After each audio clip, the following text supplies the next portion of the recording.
Hello, Year 10, and welcome to Elle's tutorial number 2. We're looking at key terminology today because, like in every exam, writing about the key subject-specific terminology gets you loads and loads of marks, and it's no different in drama. When you come to do your theatre review part of the exam, in fact, that question is marked out of 30, and 10 of those marks are just for terminology. So it's a really easy way to score marks. We're going to go through the main ones that you need to know at this stage. But you've been through these are the ones that you were tested on in year 9. So even if you've forgotten some of them, you should recognize the word when you see it. Equally, we talk about these in class all the time, so the majority of these key terms should not be new to you. It's the only ones really that I think you won't be familiar with or as familiar with are the lighting ones. So that's the slides to really pay attention to, because obviously we don't have any stage lighting in the mobile, and whilst we've been briefly over it, we haven't been over it in detail, and you do need to be able to talk about lighting in some detail in the written drama paper. So there is more information, again, on all of this in your drama Bible. But let's begin with acting, because remember, we're always looking at things from the perspective of an actor, director, or designer. So I'm not going to speak about the straightforward ones. We all know what an aside is. We studied it when we did melodrama.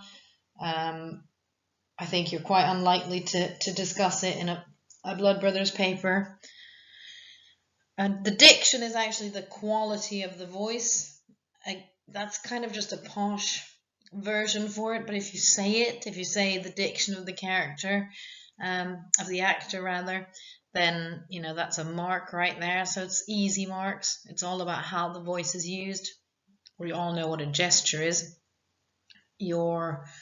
Whenever we walk around the space to build a character, I always ask you guys to pick a gesture and repeat it over and over, which represents and symbolizes your characters. So just think about those moments when we've done that, bringing a character to life. Workshops. Inflection is all about where you place your emphasis to kind of, and emphasis is another good keyword to kind of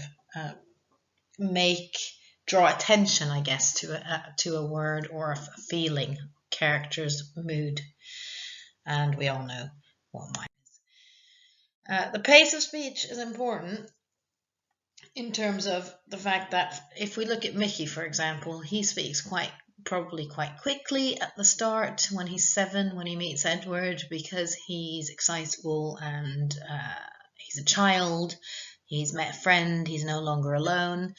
Whereas that's in stark contrast to later when he comes out of prison, when he's suffering from depression and he's on medication, and they even sing in the Marilyn Monroe song at that point about his speech being slow, and he speaks much slower to show how burdened he is, how heavy the weight of the world is on his shoulders, how deeply he has sunk into depression, how he feels like there's nothing to live for, and how the medication has made his whole movement and body and pace slower. Tone and pitch is the biggest confusion one. That's the one that often students get mixed up for some reason. The tone is basically the feeling of the word. So angry, cheerful, jolly. In your little booklet, which is called Writing About Acting and Design, there are some really good examples of descriptions of movement, descriptions of voice, descriptions of tone, descriptions of facial expressions. Have a look at that, because you need to be able to describe it and then justify it to get full marks. And there were, like I've said before, people who got full marks in the Blood Brothers section last year. Using key terminology helps. So the tone, if the tone is the feeling in the voice, then the pitch is the and that can also show something about the character. So a high pitch might show that a character is nervous. So you might have a high pitched, and you might add to that, eyes darting around the room and fast gestures and arm movements to show nervousness. Could be, one sign of a high pitch. It could be used, I suppose, by the characters when they are teenagers. Mickey, when he's a bit nervous about Linda, and perhaps Eddie as well, when they meet and they're discussing the movies that they're going to see. Projection is really just another word for volume, and you would get a mark for volume too. So, I don't really think that's a biggie, but use projection if you remember to. We talked about rapport when we were doing the scripted performance. I put the criteria up on the board, and one of the 6 criteria for your assessment for your P&P performance is the rapport that you have with the other actors on stage. So the kind of character rapport. It's really important that you're not just focused on what you are doing, but that you have, especially if you think about that, if you're writing about the scene that you did for your P&P mock, the rapport between Eddie and Mickey in that opening scene is just so crucial to get right. And stillness, I think contrast is important. So stillness versus movement, in terms of allowing the audience to reflect, for example, on the underlying messages, can be really, really powerful. So you need to be able to talk in detail and describe the facial expressions, eye contact, posture, stance, positioning, actions, language, accent, and use of pause when you talk about characterization. In terms of eye contact, it can say a lot about what's happening. A character that's deceptive or lying may not make eye contact. A character that's frightened may not make eye contact. A character that is intimidating and threatening might make eye contact. But so might a character who's feeling very intimate or in love, for example. So just don't ignore little things like eye contact in terms of what they say about the mood on stage. Equally, I've talked more previously about the positioning of the characters being so key in terms of being telling about their relationship. That includes levels, but if you think about the different changing relationships between Linda, Eddie, and Mickey, talking about positioning and proxemics there would be a really good one. So, for example, I've put a little justify there at the bottom because you have to say the why. The protagonist visibly gritted his teeth, clenched his fists, and gutturally roared no to express his grief and horror upon hearing about the violent murder before collapsing on the ground, would be a kind of top mark justification from the perspective of an actor and how he showed that key moment. So we're not now on lighting, and like I said, this is the one to study if any, because I think you're very familiar with the others. Know the difference between your spotlights, the profile spot, the Fresnel spot, follow spot. You've probably all seen follow spots in maybe in Panta when you were little. A follow spot could be used to follow the narrator around, for example, to put emphasis on him. Profile spot is a more strong, hard-edged spot, whereas a Fresnel is quite softly lights an area. So you could think about maybe a profile spot on the brothers at the start to really focus the attention on them. A floodlight is an important one because that creates what is called a general wash of lights on stage, which is when you want to light up the whole stage. So that can be of different intensities. So a bright wash might show daylight, and you can then dim that to show different times of day, but also different moods. Barn door is really hard to explain without being in front of you.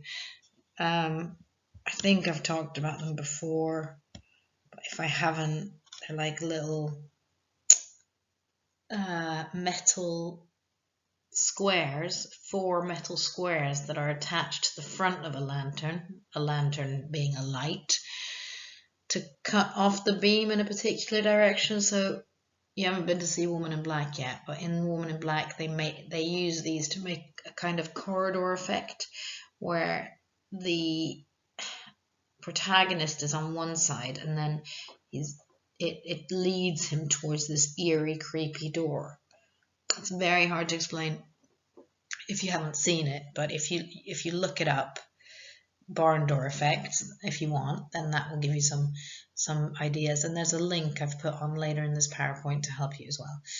Strobe light, we know that's the one that flickers. We all know what strobe light is, and it can give the impression of action being slowed down. So you might think that that would be a good, maybe that's something you would want to use when Mrs. Lyons goes mad after she's gone to stab Mrs. Johnston. I think, well, we talked about, we watched that bit actually, and they use a red gel and a spotlight, sort of a follow spot, I think, if I remember right. Might even have been a gobe on it, on the woman's gone mad, that bit.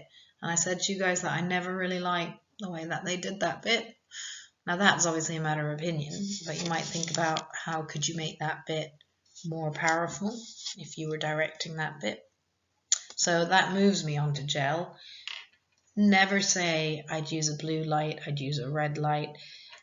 The gel is the little plastic bit that goes in front of the light or the lantern, to be more professional about it, and that is what creates the color. So, you know, a blue gel to represent nighttime, or to represent cold, or to represent an eeriness. A red gel to give a sense of foreboding. Or it could represent the complete opposite, it could represent a warmth. So think about color representation and how you could use that. Oh, we are back. A gobo is a little metal plate which you put in front of the lantern to project an image onto the stage, or the cyclorama, which is at the back wall. We'll talk more about this later. So you could project, you know, the leaves of a tree, or well, whatever you wanted really. In Woman in Black, they project a cross in the church. They project the haunted mansion. They project many, many, many things in that production, which unfortunately now we have to wait until next year to see. But you could look up some pictures, actually. You could Google some pictures from it and you'd get some really good ideas about lighting, because there's a lot of exciting lighting. Oh, exciting lighting in The Woman in Black. But basically we talked about how students in previous years have said that they would project the hands of the brothers against the backdrop for symbolism. I mean, you can project pretty much anything. We talked in class about saying that you could project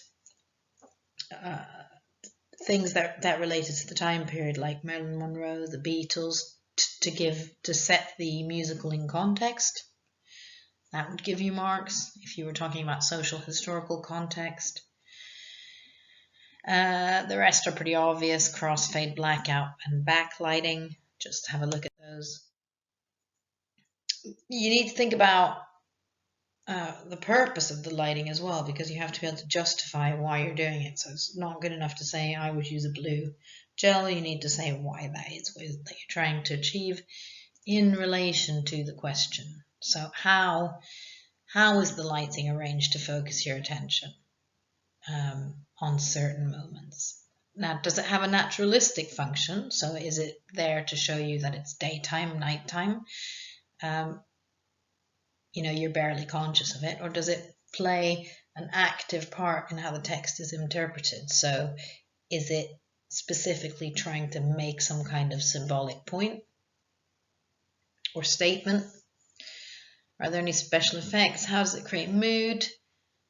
Color, we've talked about. Time and time passing. So in the montage between Linda, Eddie and Mickey, how could lighting be used to suggest time passing? Again, we tried to recreate that, obviously without the lighting, but we did watch that bit as well. Lighting changes quite significantly between fairground, as does the sound. So that'd be a good one to talk about if you get a sound and lighting question. So the fairground, the beach, and outside the chippy, you could really play with lighting there, and sound, as I said. Think about the value of blackouts as well, and fades, and whether when lighting indicates a location. So again, fairground sounds and like bright lights would help to show that. When it changes, and then also if there's any natural lighting used in performance, so torches and candles can also be used to create a mood or an effect. So think about how you could use lighting in that way.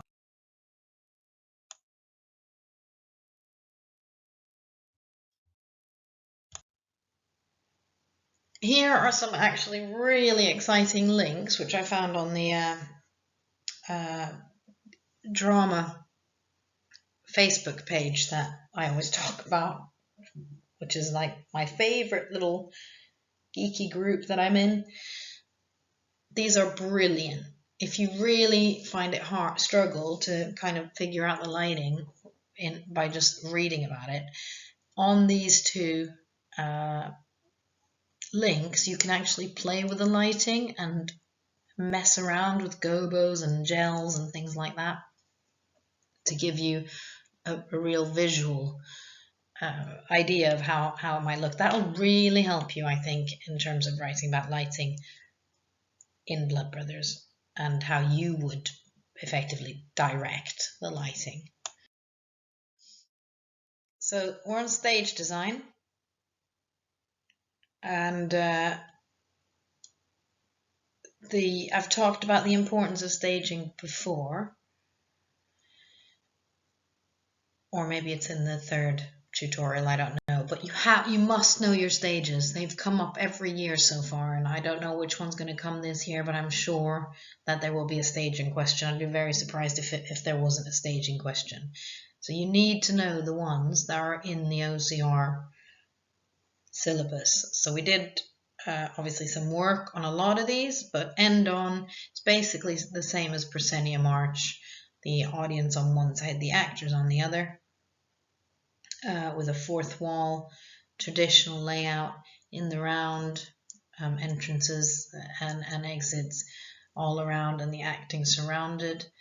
Promenade is the one where the actors follow the audience, follow the actors around. Thrust stage is the one that I always say is my favorite. So there is still a back wall, but the audience are on three sides. So it enables you to create theater that is quite intimate, but still to not have that problem of where you're facing the audience, not facing the audience. And then traverse, of course, where the audience is on either side of the acting area, like a tube train. Flats I want to talk about. The flats are the painted flat bits of scenery that we saw when we watched bits of Blood Brothers as the backdrops or walls to the different houses, to show Mrs. Lyons' house, Mrs. Johnston's house, Linda's house. So they're really good to use as bits of scenery that can be flown in, and that means coming in from above, or slid on from the sides.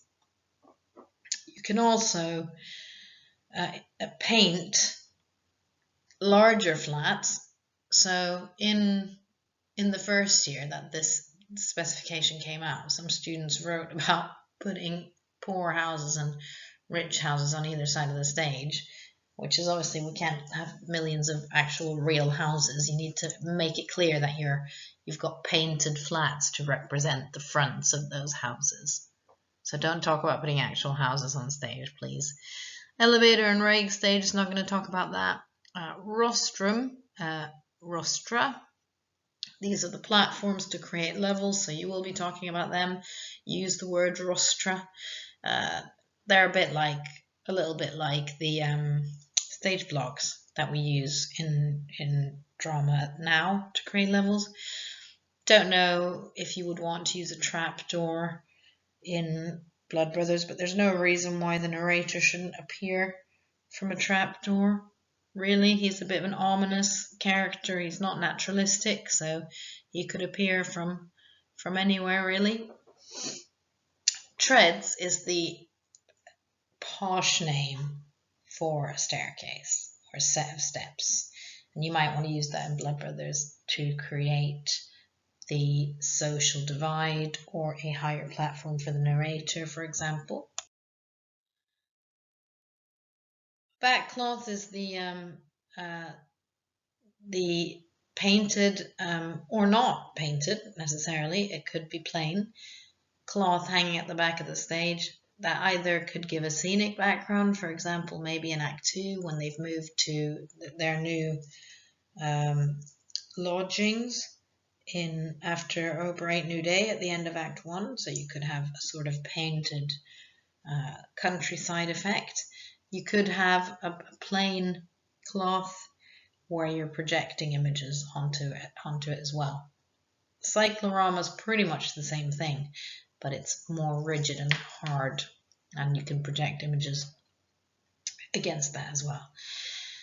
A gauze, I'm going to let you read that in your own time. It's basically, you'll need to know how it works really well when we go to see Woman in Black, but until then, there is one used at the start of the professional production of Blood Brothers, but it's not really that significant to the performance. But it's a type of cloth used to you can almost create a second stage. So depending on how you light it, you can have already a second stage set up behind it. You could definitely use it in Blood Brothers if you wanted to create two locations and make a really quick change between those two locations. Make sure that you know this. It sounds obvious, but it's not. Make sure you know where your upstage, right, left, downstage, right, left, center stage, and so on is, because if you talk about that, I would place Mickey downstage center to make it clear that he was the focal point for the audience. Will get you marks. In terms of stage design, you also need to think about the furniture, and what I'm about to say also applies to costume. So the furniture will tell you about the historical time period, the social class, the location and relationships. So will the color, so will the textures, and so will the shapes. So you need to look at your Blood Brothers Bible to look at the bit about set design and furniture in the time period that Blood Brothers was set, across between the 60s and 80s. And shapes and textures are important in terms of rough textures, often communicating a very different type of class to velvets and florals. So have a proper look at your Blood Brothers Bible for that. In terms of costume, what we wear all the time, mainly because we don't have loads and loads of funding, but also because it's really useful in theatre, is blacks, which is worn by actors when they are ensemble actors. So actors who are in a group or actors who are multi-rolling. And any other costume can communicate the same things that The set and furniture can, the time period, the age, the status and power and mood of a character, as well as the style of the play and the genre of the play, or in this case, musical. And color, of course, can be symbolic, which we know, we talk about this kind of thing a lot. Shape can communicate personality too from costume, so can surface texture. So what I said before about silky fabrics and as opposed to hairy or rough fabrics. Pattern, cut, and style are important. So Mrs. Lyons will be in the most modern sort of trends, whereas Mrs. Johnston will not. In fact, she'll probably wear a cleaning apron a lot of the time to symbolize her social status. And elements of costume, as we know and have constantly worked with, can represent a character. Straight makeup, character makeup, and fantasy makeup. I'm not going to talk more about that. I don't think there's much that you need to say about makeup in Blood Brothers. I mean, you might want to talk a little bit about dirt on the face of Mickey to represent a variety of things, like the fact that he plays outdoors, the fact that he's not always looked after because there are so many children, the fact that he doesn't really care about his appearance.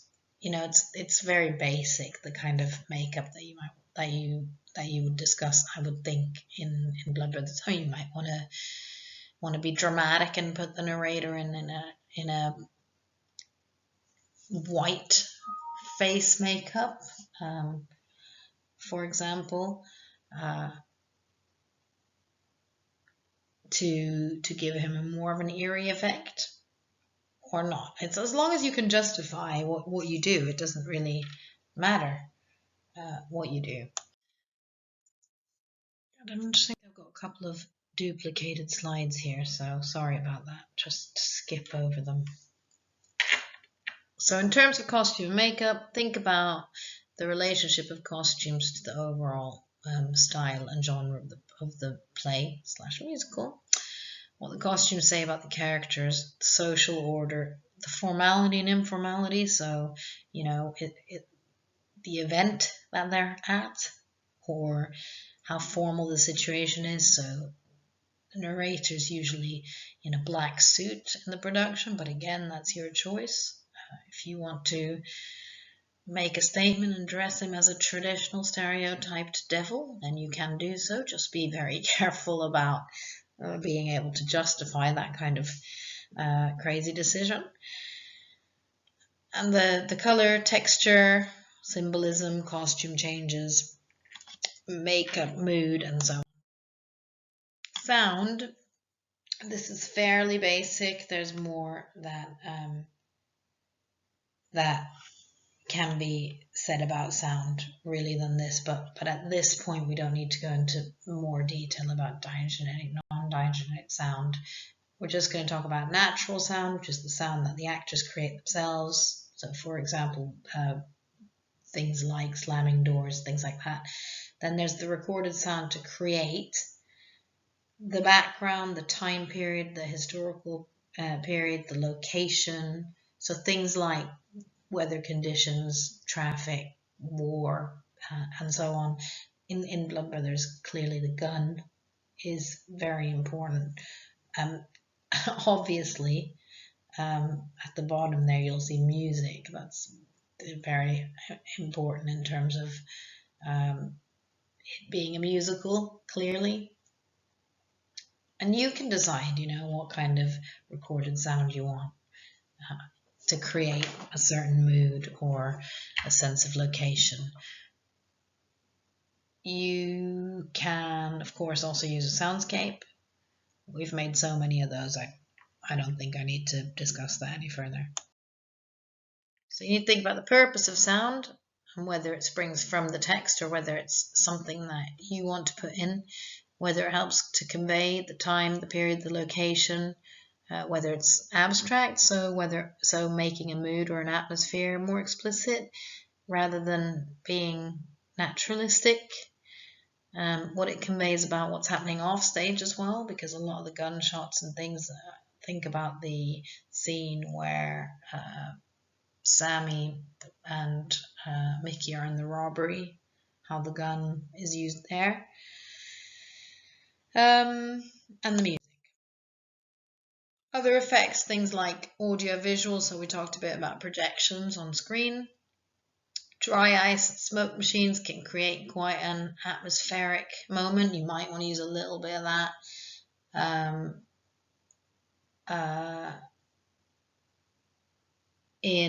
Maybe in the gunshot scene, I'd be careful. Again, you could be really theatrical and have the narrator flying in on a swing, dressed as, in red with devil's horns, with red gels and smoke machine or dry ice. That could be really powerful, and that's okay as long as you've thought about that in the context of the musical as a whole. So